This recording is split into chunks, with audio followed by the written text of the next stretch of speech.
Gennady tightly gripped Allah's hand, looking into her eyes with desperate pleading. Today, I will finally ask my wife for a divorce. I can't go on like this anymore, my love. Just please, don't get upset. It's important to me that there are no arguments between us, no shouting or reproaches. I don't want you to suffer because of my indecision.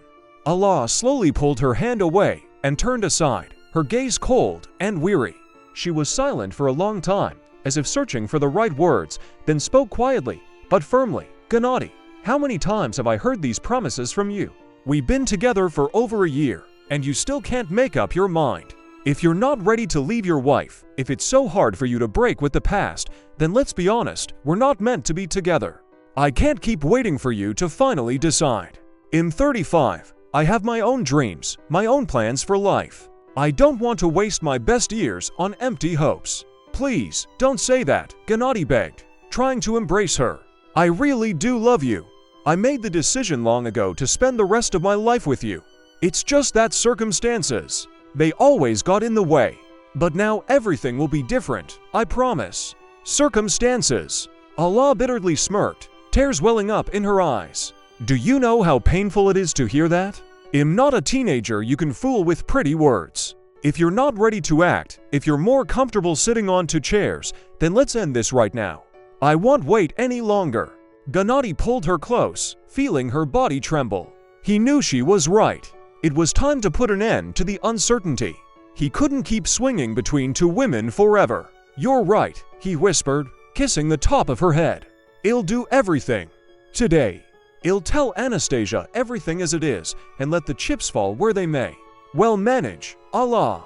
We'll become a real family, the one you've always dreamed of. Believe me, it's what I want most in the world. He returned home late in the evening, as usual. The apartment was quiet, his mother-in-law was already asleep, and his wife, Anastasia, lay on the couch, staring at the TV screen where her favorite Turkish soap opera was playing. A cup of tea steamed on the table in her favorite mug. Gennady knew every one of her rituals, every habit. Everything was so familiar, so predictable, that it only made his heart heavier. Good evening, he said softly, stopping in the doorway. Late again, Anastasia remarked without taking her eyes off the screen. Work again? Yes, a lot to do, Gennady lied, sitting down beside her. Nastya, we need to talk seriously, now. If we can, right here. The woman finally tore her gaze away from the TV and turned to him. Her expression was calm, even indifferent, but Gennady knew it was a mask. Behind it lay years of shared life, common joys and sorrows to grown children who had long been living their own lives abroad. All right, she nodded. Want me to make you some tea? No, thanks. I've already had dinner, he replied, feeling a lump rise in his throat. Nastya, we've been together for almost 30 years. We've been through so much. But now I realize that what was between us is gone. Only respect remains, and that's not enough to stay together. Anastasia looked at him intently, as if trying to read his mind. She wasn't crying, shouting, or making a scene.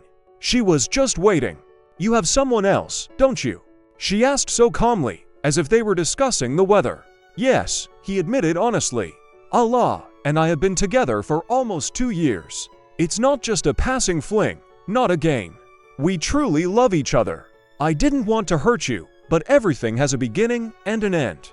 Are you happy with her? Anastasia asked again, her voice devoid of any reproach. Yes, he answered, avoiding her eyes. The woman fell silent, and a heavy silence filled the room. Gennady didn't know what she was thinking or feeling.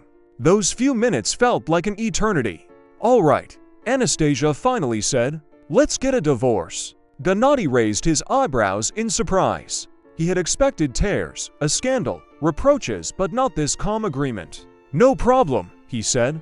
I'll sign all the papers, no arguments. But I have one condition. What is it? His wife asked indifferently. Let's postpone all the formalities until after your mother's birthday.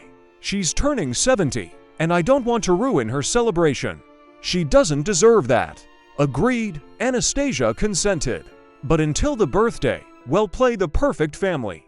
We'll have breakfast together, laugh, give each other gifts. Let her see us happy. Just 2.5 months, Gennady. You can handle that, can't you? He nodded. The next day, Gennady met Allah at their favorite cafe. His heart raced as he told her about the conversation with his wife. "I asked Nastia for a divorce," he said, trying to smile. "It's the best news in a year, isn't it?" "It is." Allah smiled, but her smile faded quickly when she heard about Anastasia's condition. "What nonsense is this? You're delaying again. 2.5 months without seeing each other. You didn't even consult me." "Allah, please understand," Gennady pleaded. "I respect your mother. I don't want her birthday to be overshadowed by our problems. It's only 2 months. Well, manage." "And what about me?" Allah flared up. "Do you think I'll agree to sit and wait while you play happy families with another woman? No, Gennady. Either we start living together now, or it's over." "I understand you're upset," he replied calmly. "But your mother deserves a good celebration. Let's do it this way. We won't see each other for 2 months, but after that, everything will change. I promise." Allah stood up from the table and left the cafe without saying goodbye. Gennady realized she was seriously angry, but he hoped she would cool down over time. Over the next few weeks, he genuinely tried to be the perfect husband. He gave Anastasia flowers, suggested trips to the countryside, and acted as if nothing had happened. But one evening, as they sat on the couch, his wife suddenly turned pale and fainted. Gennady panicked and rushed to her, trying to revive her. "Nastia, Nastia," he called, gently slapping her cheeks. "What's wrong?" "I'm fine," she weakly smiled, coming to. "Just a little dizzy. Probably my blood pressure. We're going to the hospital," Gennady decided, but his wife refused. "No need, I'm all right. I just need to rest a little." He helped her to the bedroom and tucked her in. The next day, Anastasia looked even worse. Gennady insisted on seeing a doctor, but she just waved him off. "Don't worry, it'll pass. Focus on the birthday. We still have so much to do." The day before the celebration, their children arrived. The birthday went wonderfully. His mother-in-law was happy. Everyone laughed, took photos, and reminisced about old times. But the next day, Anastasia suddenly left to visit a friend. In the evening, the phone rang. It was the hospital. Gennady didn't understand at first until the doctor said the terrible words, "Unfortunately, we couldn't save her." His world collapsed. Gennady couldn't believe what he was hearing. His mother-in-law, sitting beside him, quietly wept. She knew about her illness, but didn't want to upset you. "She asked me not to tell you." Gennady fell to his knees. Only now did he realize that he had always loved Anastasia. He just hadn't had time to admit it. Now it was too late.